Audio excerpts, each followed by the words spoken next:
All right, all right. Hello, everyone. Hello, everyone. I'm Teacher Niv. This is Dr. Joe's reading writing class. Today is July 3rd, 2025. If you can hear me clearly, can I get a 247 in the chat? If you can hear me clearly, can I get a 247 in the chat?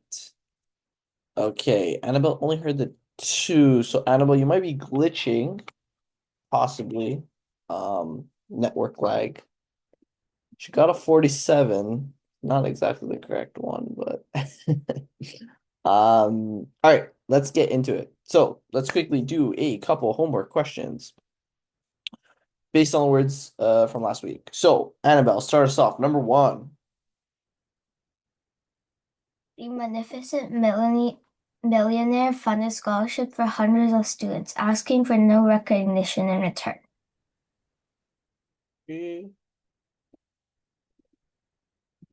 Okay. Derek, number two. Despite its cheerful packaging, the blank chocolate bar had none of the riches of the true Belgian chocolate. Uh, ersatz? Yes. Ersatz. Okay. Annabelle, number three. Over the years, the family weathered the vicissitude of economic hardship, illness, and war without losing hope. Awesome. Derek, number four. The speech seemed light-hearted, but it managed to blank the difficult decisions that lay ahead for the nation. Adumbrate? Nice. And Annabelle, last but not least. Even when accused unfairly, the diplomat maintained his sangfroid, calmly responding to the allegation.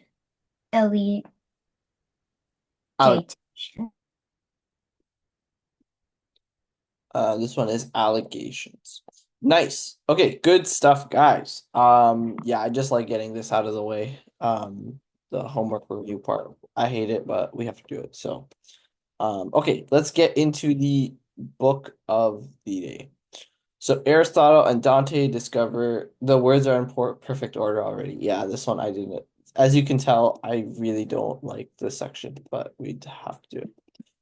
It is important to review the words, I will say that is true, but I don't like doing it in a homework review type situation.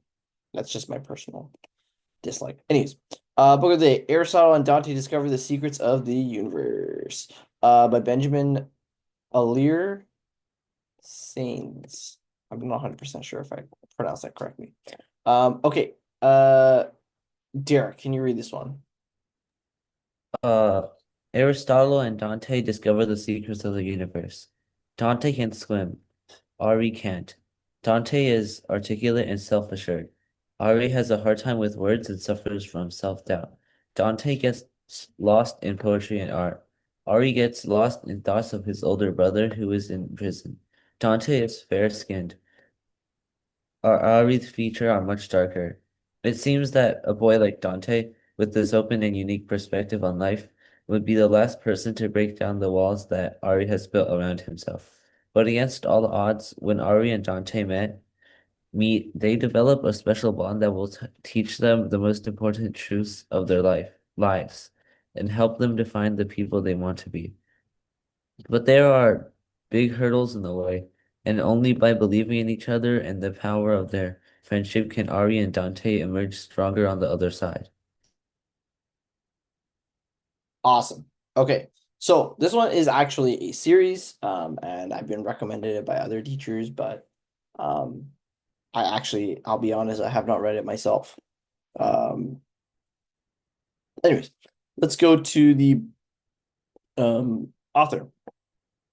Can I get James? James, can you read this one?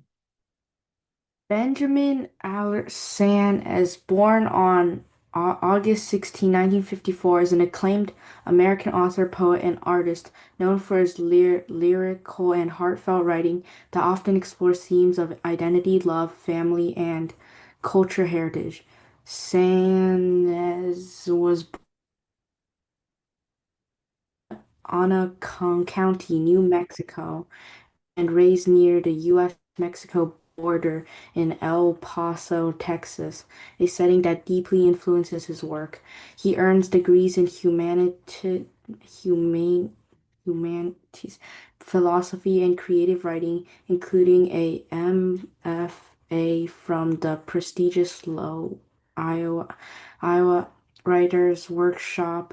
San is writes for both adults and young adults, and his books have received numerous honors.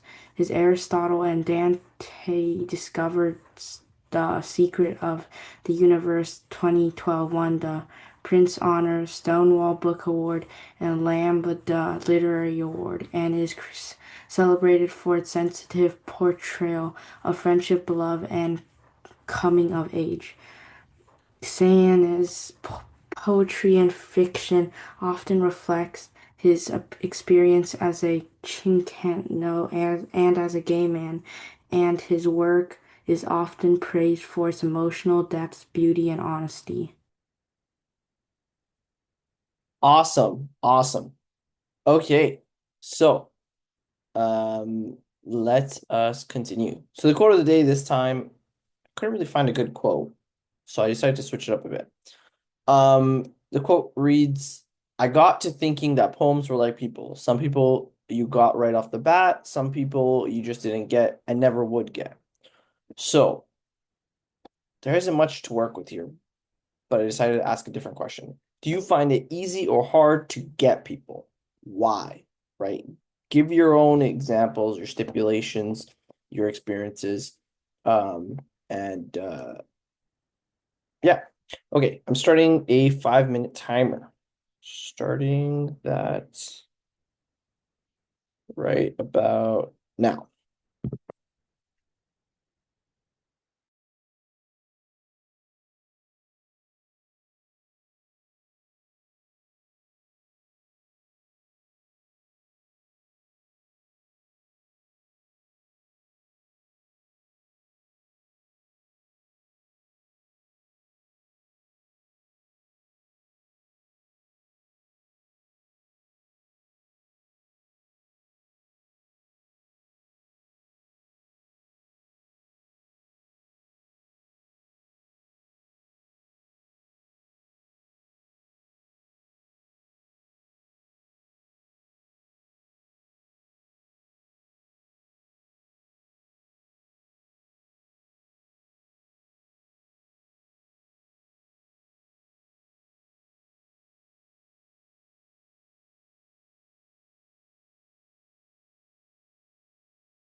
All right. Time is up. Let's see what we came up with.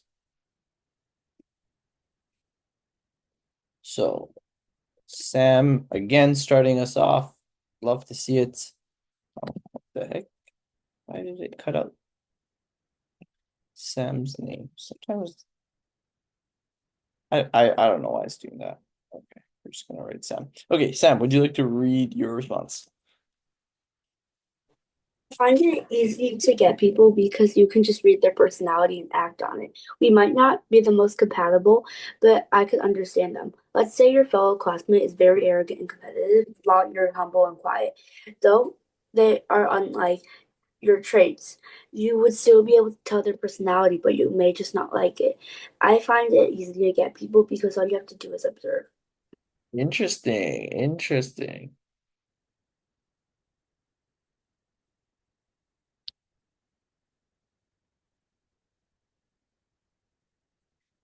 So they're on like great job, Samuel. I like good punctuation, good conclusion here, um, and good intro. And this is also a good explanation. Great stuff. Good stuff overall. Awesome. Okay, let's go to Xiaoya. All right, Xiaoya, would you like to read your response?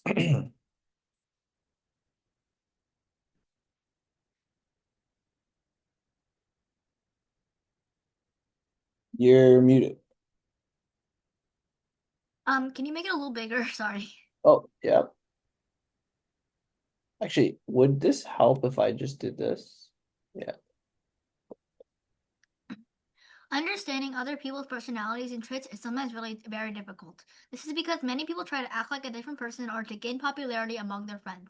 Some people also lie because they want to put their past behind them. They might have struggled with a family or mental issue before and are trying to push the memories out of their life and start a clean slate. This is why it's very hard to get people. You never know their true feelings on the inside. Awesome. Sometimes very difficult. Also, if you lie because they want to put the past behind them. Interesting. Interesting. You never know the truth. That is true. Like deep down, technically, you never really know, but you can always do your best, right? Good stuff. Okay, we don't have any other responses. Only two? Okay, we got Annabelle. Um,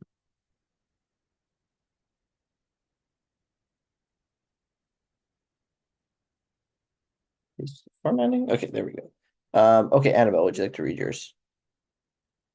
Understanding what people feel can be hard or easy depending on what the situation is. Some people are very straightforward, and their personality is written all over their face. On the other hand, some others might act different than how they actually feel. Some people also act very different in different situations. You might have a classmate who behaves competitively and angry when competing, but acts gentle during class. Awesome. Okay, so can be hard or easy depending on the situation. Some people are very straightforward and interesting. Some people are very different.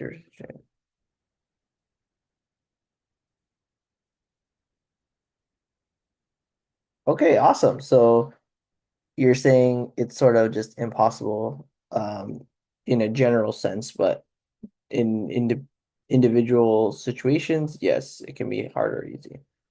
Okay, good stuff. Um, okay. James, would you like to read yours? I find it easy to understand most of my friends because it is often easy to read their facial expressions. However, with people I don't meet often, I find it hard to understand them. Whenever one of my friends is unhappy or depressed, I can easily tell by the way they act. With the people I meet once a year, I can't understand them because I haven't learned how they act when angry or happy. Understanding friends can be extremely easy, while understanding others is more difficult. Oh, and I forgot to add a period. That's fine. Awesome. Okay, so yeah, you just needed a semicolon here because two separates. However, with people I don't meet, I find it hard to understand them. Yes, this is a full independent sentence. This can be restructured to combine it with the sentence before, but in this case it does not. So you have to separate it with semicolon. Like you could do period too, but semicolon is fine here. Okay, whenever one of my friends I write to people I meet with the people I meet once. Awesome. Great. Okay, so nice. So you're differentiating based on how close you are to them, which I think is good. What I would say is this may sound weird, but I think sometimes it's harder to read our friends than it is to read strangers because our friends sometimes have their guard up if they're feeling a certain way and they don't want to present it. They have their guard up, they're trying to present themselves a certain way. Whereas usually strangers, they don't really care. So sometimes they don't care. And so sometimes you can understand a stranger more easily than your friend. Jaya? Wait, I feel like I'm gonna spoil a movie if I say this. Is it an old movie? And no, it's Inside Out 2. Oh, then you can't say it because I haven't Oh, watched dang it. Sorry. Okay, let's go to the vocab of the day. Um, who should read? Let's get Xiaoya, read this one. it. Wait, how do I pronounce these words?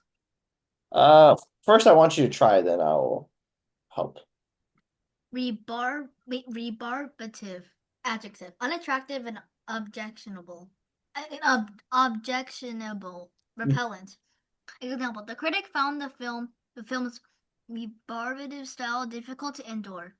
A lambent. Adjective. Glowing or flickering softly, dealing lightly aggressively with the subject. Example. A lambent flame danced up atop the candle. Imbricate. Verb. To arrange so that the edges overlap, like roof tiles. Example. Designers imbricated the scales for the costume for a dragon-like effect. Pellucid. Adjective. Translucently clear, easily understood.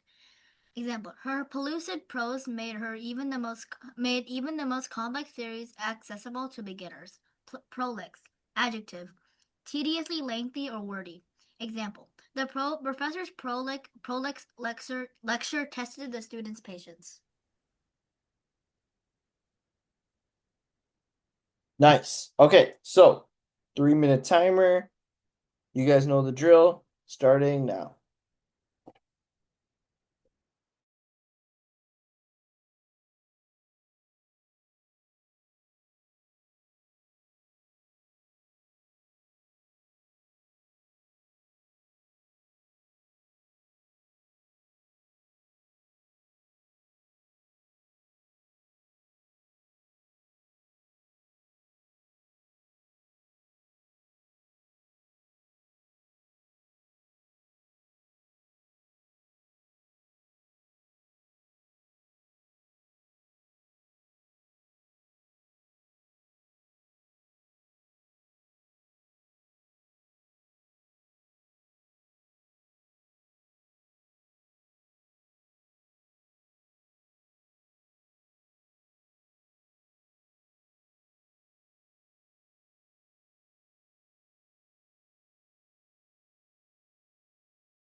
Okay. Time is up. Let's see what you guys came up with.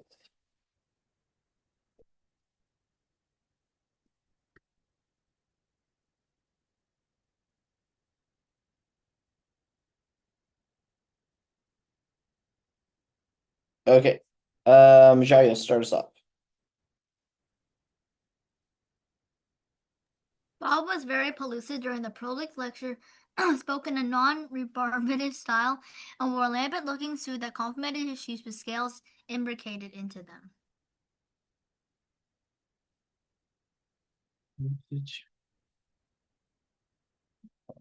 So, lambent looking suit that common shoes with scales imbricated. Nice. Very good. Wow. Awesome. Samuel. Sorry, Sam. Go for it. Jeff's presentation was rebarbative because his delivery wasn't the most pellucid. His slides were also very prolix and seldom had any visuals. His presentation was about how to imbricate roof tiles for architectural class. Midway through his speech, the lights flickered lamentably, and the tech office had to be called over. Jeff ended the term with a C-. Awesome job. Very I like how the story is still cohesive and you managed to fit the words in. Great job. Great job. Do we have any other responses? I'm almost done. Almost done. Okay, we are gonna wait a couple seconds, but afterwards we have to move on. If you're not done, you could just also submit, then just say what you're gonna say as you're reading.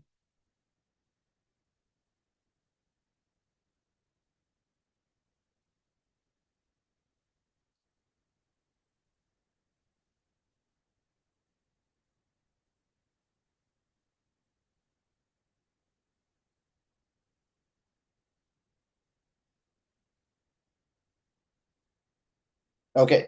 Sorry, we have to move on, Annabelle, unless you submit right now. We have to go. All right. We have to go. Sorry, Annabelle. So what I have for today is some summarization exercises. Can I get a volunteer to read this? How about, I think Jairo read last. So how about James? One significant challenge in writing an article summary is deciding what information or examples. Remember, article summaries are much shorter than the article itself. You do not have the space to explain every point the author makes. Instead, you will need to explain the author's main point and find a few excellent examples to illustrate these points. You should also keep in mind summaries need to be written in your own words. Scholarly writing can use complex terminology to explain complicated ideas, which makes it difficult to understand and to summarize correctly. In the face of difficult text, many students tend to use direct quotations, saving them the time and energy required to understand and reword it. However, a summary requires you to summarize, which means to state briefly or succinctly. Oxford English Dictionary. The main ideas presented in a text. The brevity must come from you in your own words, which demonstrates that you understand the article. Awesome. So brevity, first, brevity means like shortness. So when it says the brevity must come from you, it means the shortness must come from you. Summarization is arguably one of the most important skills in reading comprehension and maybe the most important skill in your adult life. Because you constantly have to summarize things. Even if you don't write down these summaries, you have to summarize them in your head, right? You are reading a test with a big, long question. You have to sort of find ways to piece together the most important information, sort of summarize it, and then answer it, right?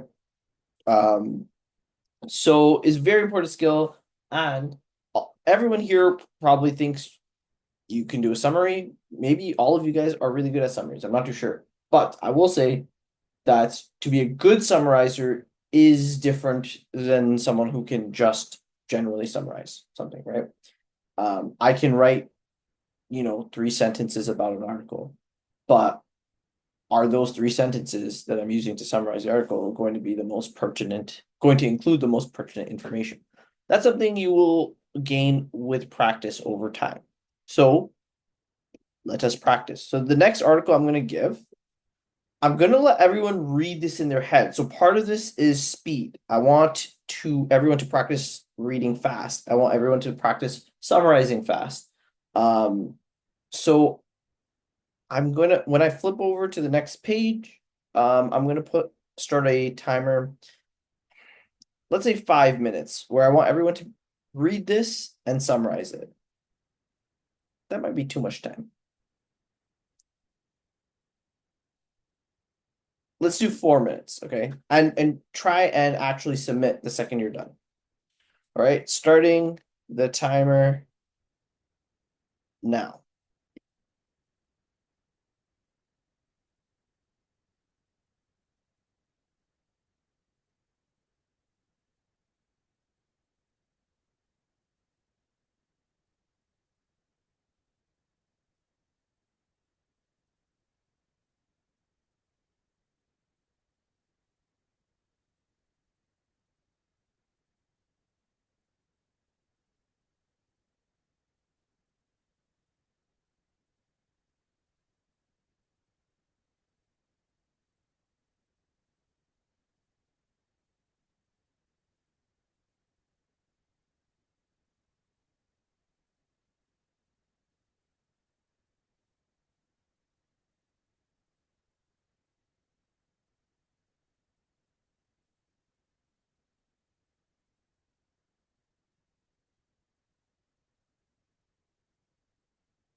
Okay, time is up. Let's see what you guys came up with. I only have one response right now. So should I put these responses up? Sure, I'll put them up, but I'm not going to grammar check them. I just want to see main ideas here. Okay. So Sam says oceans are large bodies of water that take up most of the Earth's space. It includes coral reefs, marine life, and much more humanity. Great. Great. All one sentence. Good. If it was a one sentence summary, then this would be great. However, there's one part of the ocean that is called the abyssal plain. This biome contains unique fish and bacteria and covers over half of the Earth's surfaces. Awesome. Do we have any other responses? Come on, guys. James, Derek, Annabelle.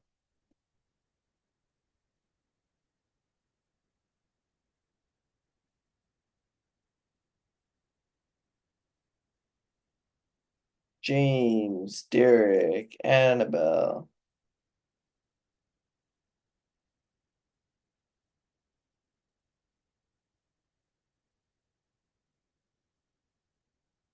Okay, Annabelle did a one sentence summary. Oh,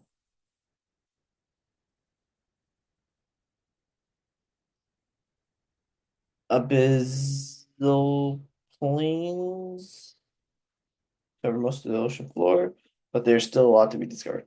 Okay, very, very, very brief. Okay.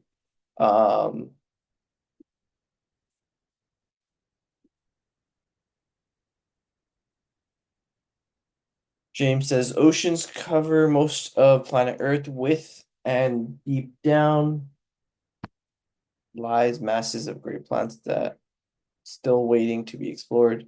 This place may not be worth exploring.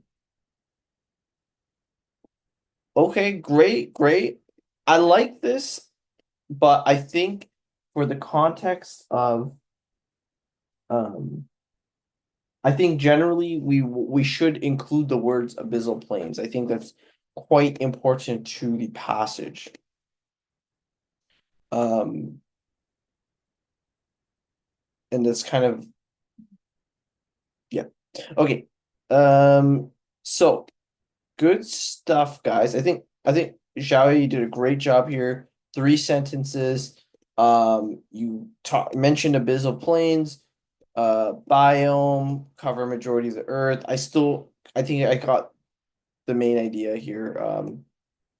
And still a couple specific details, right? Sam, I like that you include some examples. Annabelle, very brief, but still the overall heart of it you captured. And James, I think you captured the feeling, the main idea, but I think mentioning something specific would add to it. Okay, so we're gonna do that again. This next one is a little bit more challenging. It's going to, and we're gonna have questions on them after, on this passage after. But I want this one maybe about the same amount of time. I gave you 4 minutes last time. Okay, I'll give you guys 4 minutes and 30 seconds to summarize, to read and then summarize. Starting the timer now.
Okay, guys, I gave a bunch of extra time. I only see one response. So let's get those responses in.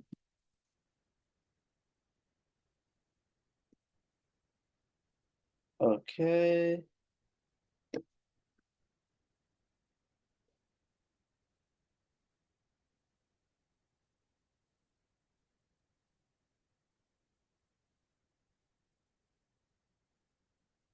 Actually, you know what? Let's let you guys read these.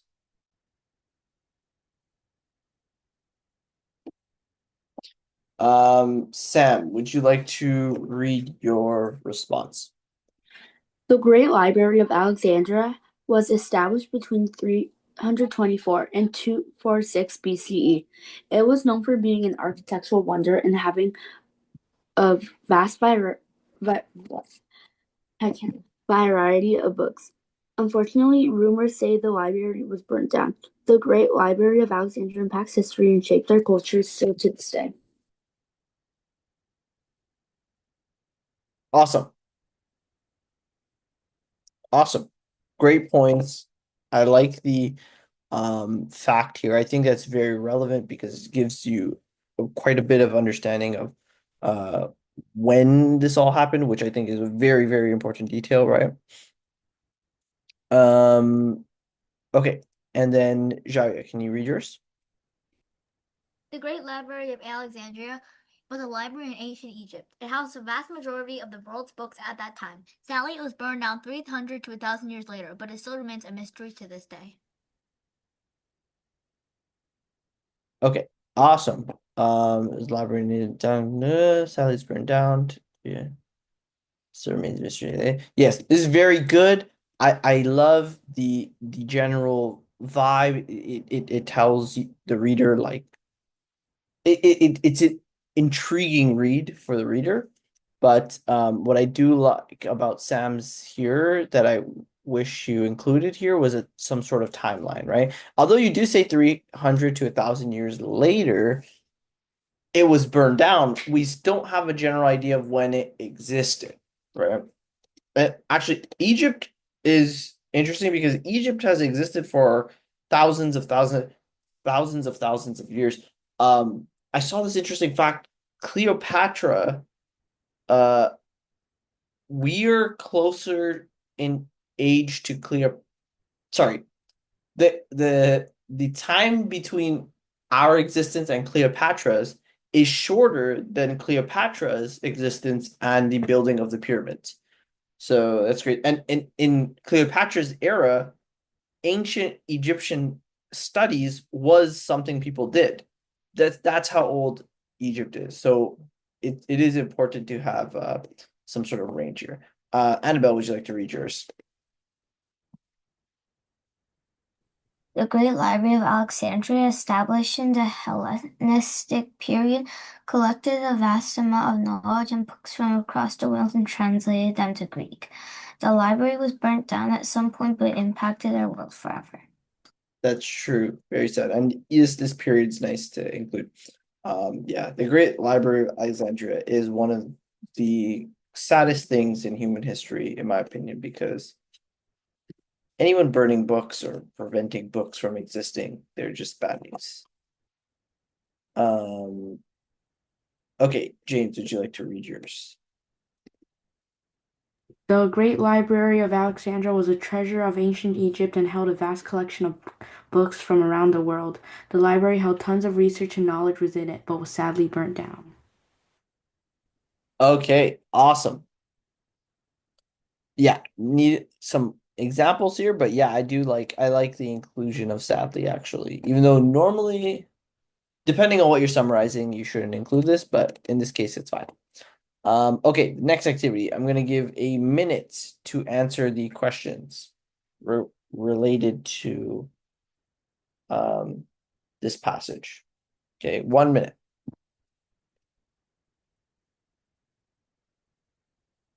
So just the two questions on the side.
Okay, I gave you guys about 2 minutes. Okay. Yes, the answer is B. And then A. Perfect. Perfect. And then last question here. The author of this passage was most likely. Oh, sorry, the screen is paused. The author of this passage would most likely agree that A, B, C, or D, or E.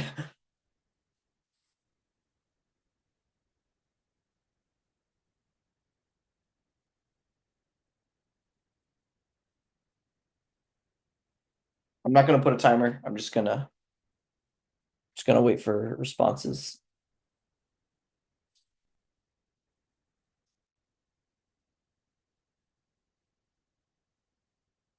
A, B, C, D, or E. Should be quick.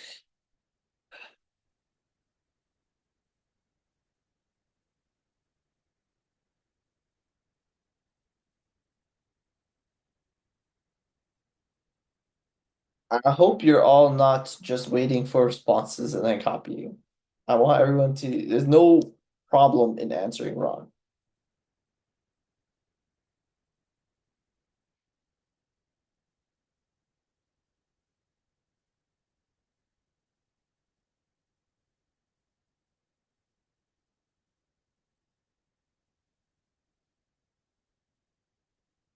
Okay, awesome. The answer is D. I mean, sorry, the answer is E. You're all correct. Awesome. Okay, let's keep it moving. So what is this? I'm just going to, sorry, just some cleaning up of some other stuff that we've had. Okay, let's go to the article of the day. Do you like old movies? An opinion writer argues that younger people are missing out on Hollywood classics like Singing in the Rain, Casablanca. Is his case convincing? Okay. Can I get a volunteer reader? Annabelle, start us off. Do you ever watch old movies? And we don't mean from 2010. Like way back before the mid 1960s when most movies were filmed in black and white and acting styles were different. What do you think are the benefits of watching old films? In Why These 10 Old Movies Are Really Worth Your Time, John McWhorter writes about why watching films from the past is valuable for today's young people. For someone with a deep curiosity about old movies, the 1980s were a great time to come of age. Home video was just coming in, and revival houses were still common in big cities. I watched everything I could. Awesome, awesome. Actually, before we go forward, who here watches old movies, English or other languages? Who here likes watching old movies? Old movies, let's say before like 1990s. Anybody? Okay, let's I include. haven't even watched an old movie before. Okay, how about before the 2000s? Anything starting with the 19? Xiaoya? Okay, so I wasn't really watching one, but my mom was watching this like horror movie from the 1990s, and then I snuck a peek at it, and I had nightmares for the rest of the evening. Oh my gosh, what was the horror movie called? It was during vacation, and my mom playing something on TV. Was like, I'm just gonna go check it out, and then I checked it out, and there was like this guy, and it was like a horror movie, and I got really really scared, and I started like screaming. Not screaming, but I got really really scared. Okay. You don't know what it's called? It was called like Copycat or something. Oh, okay. No, never heard of it. Okay, great. Well, not great, but okay, so what about, does anyone here watch movies from before 2010? If you guys have watched like Shrek and stuff, you guys have. Harry Potter. Okay, Harry Potter, nice. Wow, not big movie people here. Okay, let's go into, or Xiaoya, can you read this one? That was all it took for me to get pretty well grounded. Going on half a century later, it would be much harder for a young person to do. I only had about 40 years of sound films to catch up with. Today, a kid had almost 90.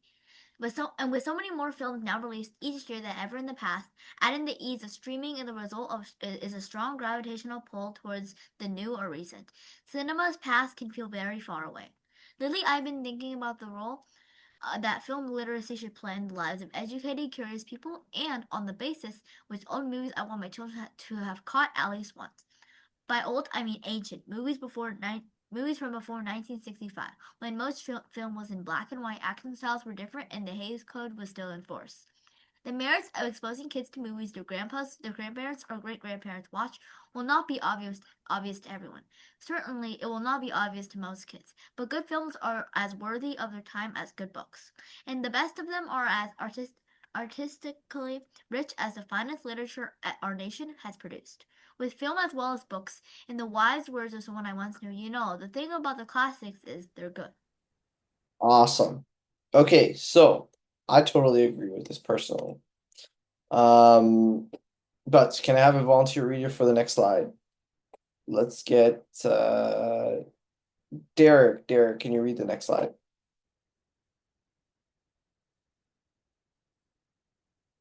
Okay, James. James, can you read this slide?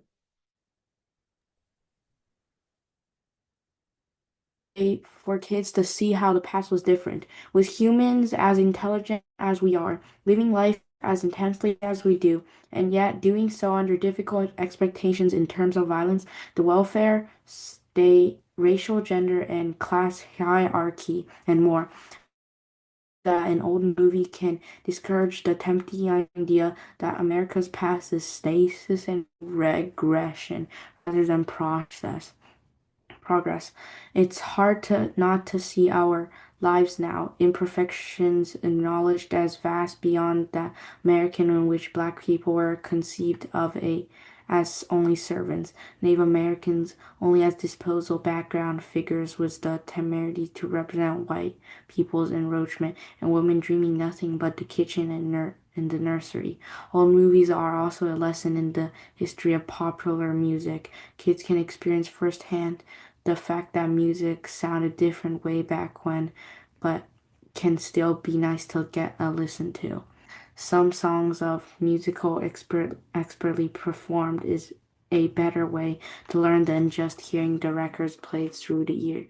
This also gives kids a look on how people once danced.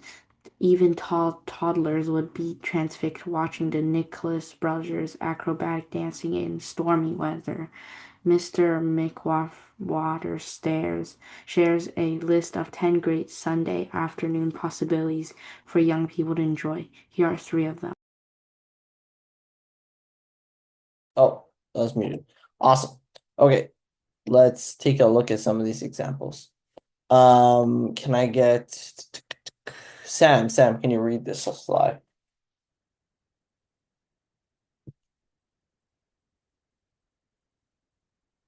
Sam, can you read this one?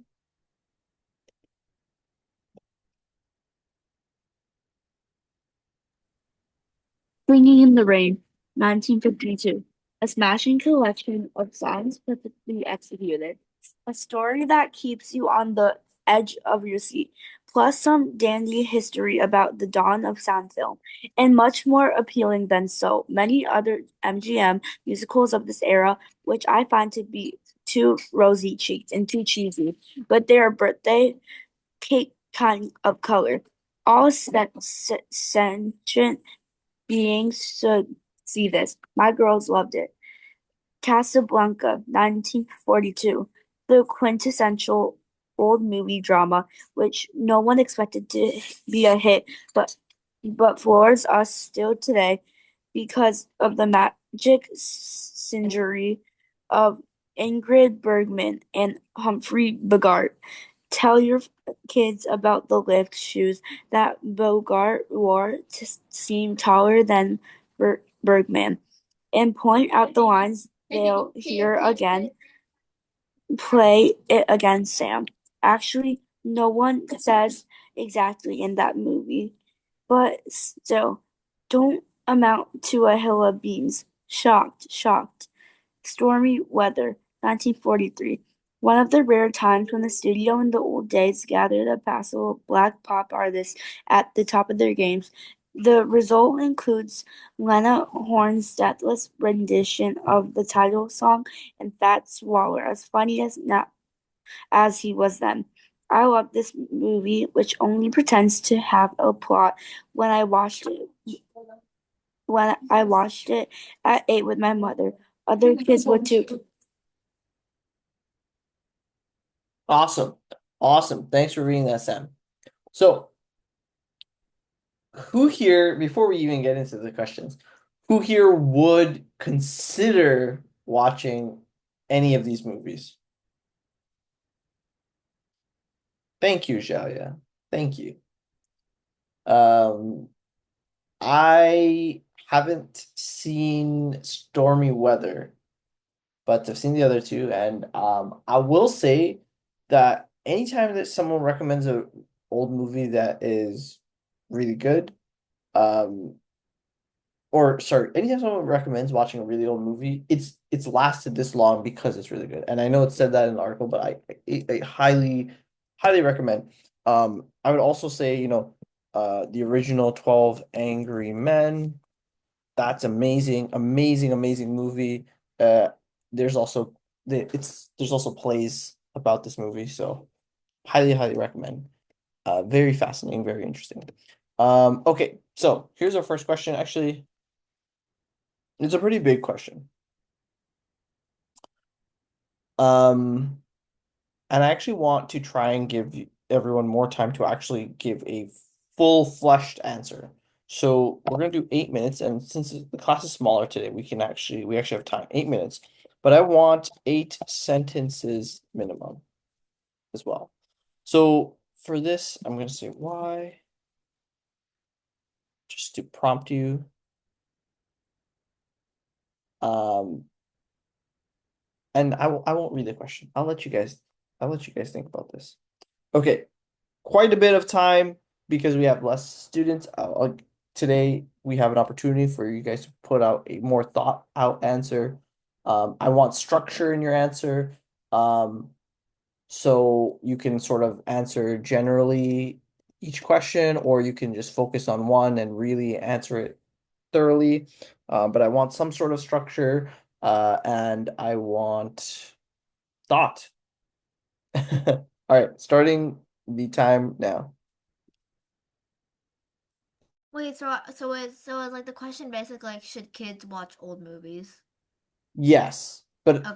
but there's more to it, right? Like if you're gonna say yes, explain why, and you know, give examples. Um, and if you're saying no, explain why as well, right?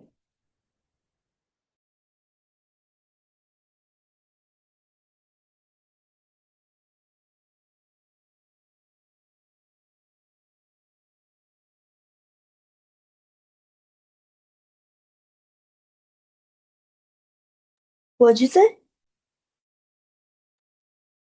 Um, here's the question, and just basically explain why. You have a lot of time, but I also want more from you guys.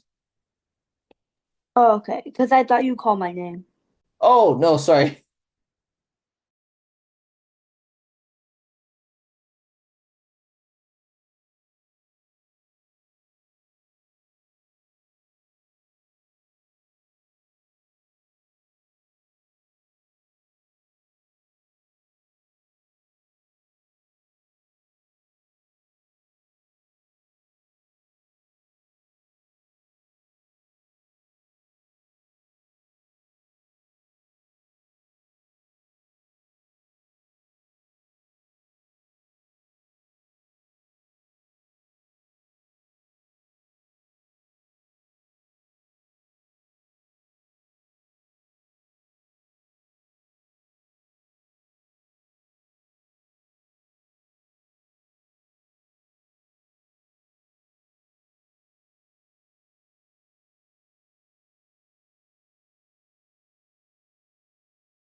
All right, time is up. I don't see any answers. Actually, time was up 2 minutes ago. I didn't see any, so I gave some extra time, and I still don't see any. So, what is the deal?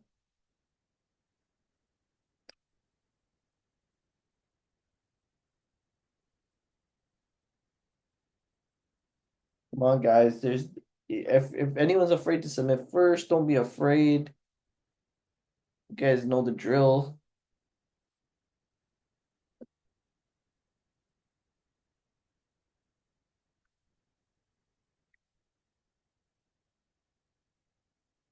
I'm almost done.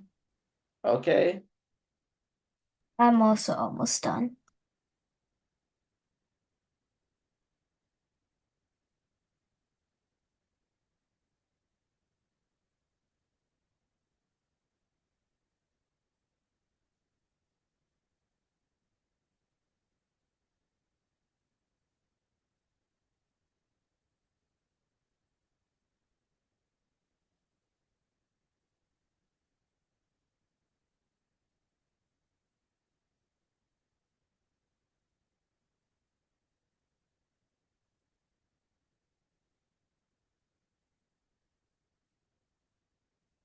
All right.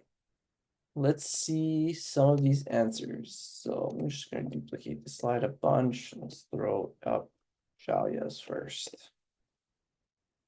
All right, Xiaoya, would you like to read your response? Kids should watch old movies and learn about old film history and literacy. Oh, kind of weird. Watching old movies gives kids a feel for what film was like back then. It teaches them what the older days were like and what their grandparents and grandpas and grandmas watched when they were their age. It also shows how different life was like back then. Kids always think movies are action-packed and that everyone has iPads and iPhones. But in the 1900s, it was very different. Most of the movies were very romantic, had a lot of kissing, and included those old cars that we think of. It just gives kids a sense of what it was like back then.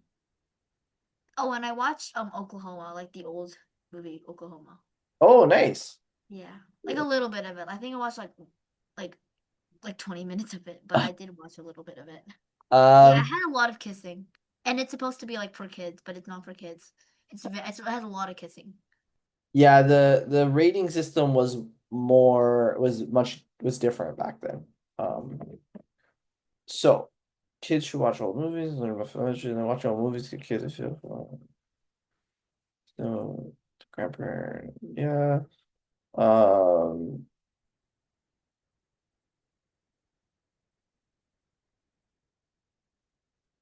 awesome. Okay, I think you kind of repeated it gives kids what it was like back then, a bit too many times in a short period. But overall, good stuff. I think a big one is less so about demonstrating what things were like back then, and more so understanding what your grandma and grandpa watched. Um, because I think that is more relevant and real, right? Like movies now, like they don't actually, if you watch Harry Potter, it doesn't tell you much about the world in the current moment.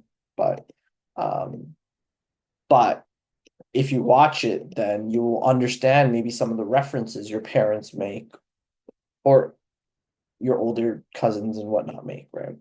So, let's go to James. Good stuff, Sharia.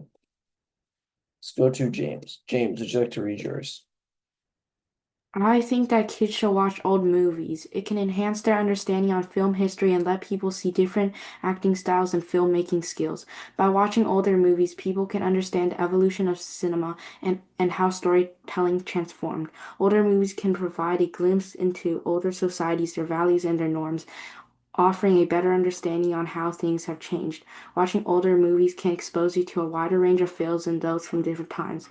Some older movies can feel slow or not good enough for modern standards, but was still important when they were created. Awesome. Film history and let people see. Great. Watching on movie, people can understand the evolution of. Yes, this is important. Evolution of cinema can be valuable. Sorry, This is true. It can demonstrate their values, right? If you see um like like when they make a big deal out of something that doesn't feel like it should be a big deal, like maybe a lady drops her handkerchief and someone else picks it up and gives it to her other than her husband.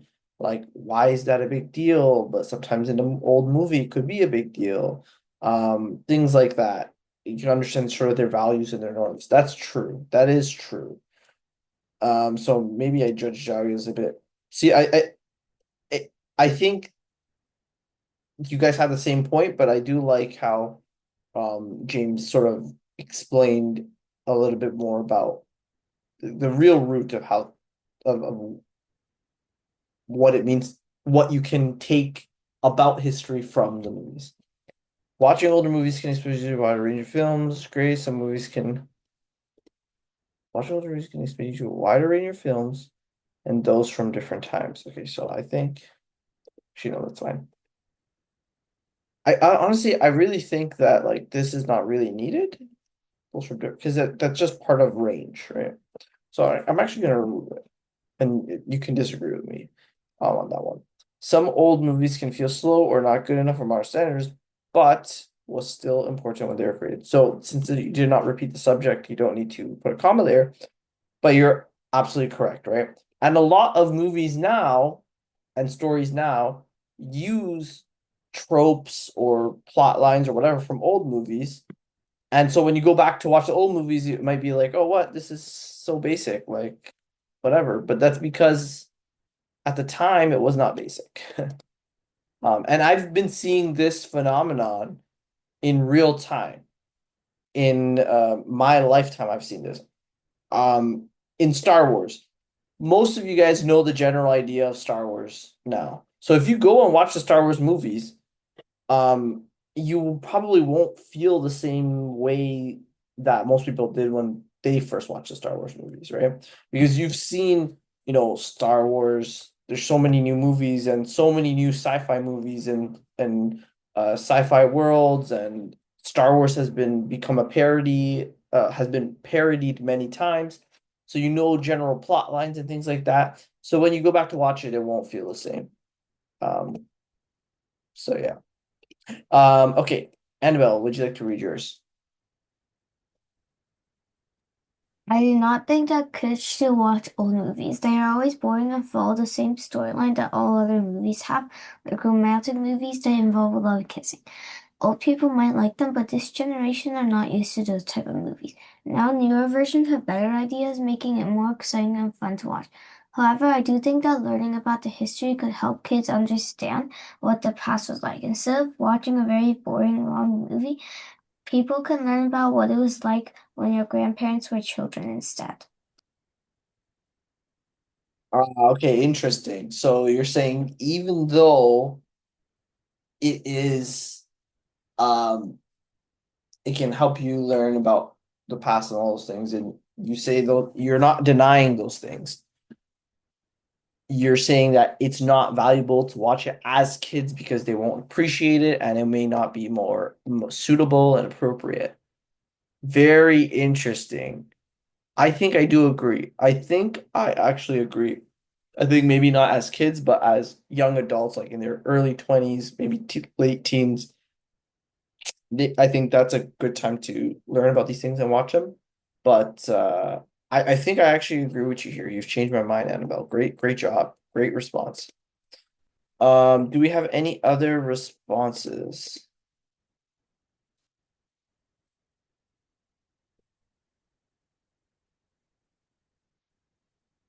No? Okay, we have about 3 minutes left. So, you know what? Let's just fill this little time in with give me a two-sentence hot take.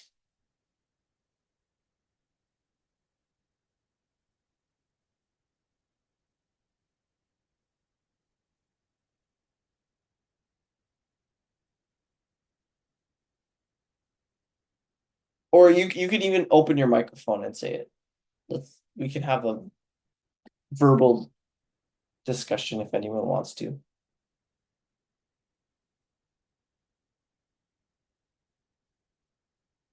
Nobody has a hot take for today. Xiaoya, you usually have a I'm thinking. Oh yeah, a hot dog is not a taco. a hot dog is not a taco. I disagree. I think a hot dog is a taco. A hot dog is not a taco. I Oh, oh, you're weird. Just kidding. I Wait, what? I Why? it is. I mean, it's a meat in a bread, and it's in the same shape. And I It's think not in the same shape. A taco is like a curvy thing. I'll give you a little like I'll send you an emoji of a taco. okay. And Sam, being a morning person is better than being a night person. I totally agree. Who disagrees with Sam here? Put your hand up if you think being a night person is better than being a morning person. Does this look like a hot dog to you? Honestly, it could be. I've seen some hot dogs with yellow buns. Okay, I'll show you a hot dog. Right? Does anybody disagree with Sam? No? No. Okay, great. Okay, yeah, good. This is good to see. Because growing up, everyone always thought being a morning person would suck, but no. What is that? That's a hot dog. That's not a hot dog. That's just two. But if you put it together, it looks like a hot dog. If you put it together, it's basically a taco. No, it's not.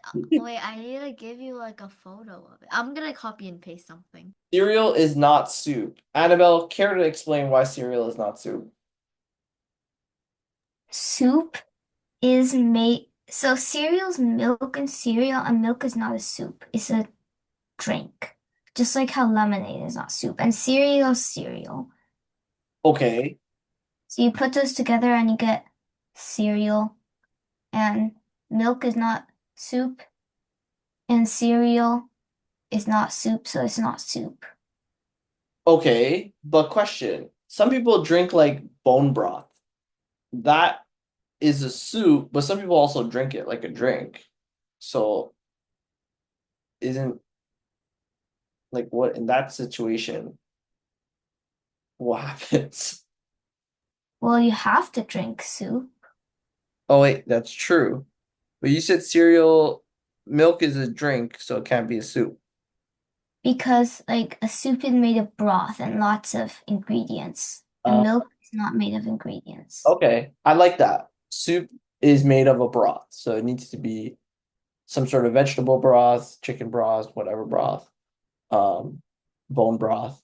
Okay, and cereal doesn't have any broth. Okay, no, I agree. I agree. I don't. I honestly, I thought that was not. I thought that was a hot take, and then now I'm like, no, you've convinced me. I totally agree.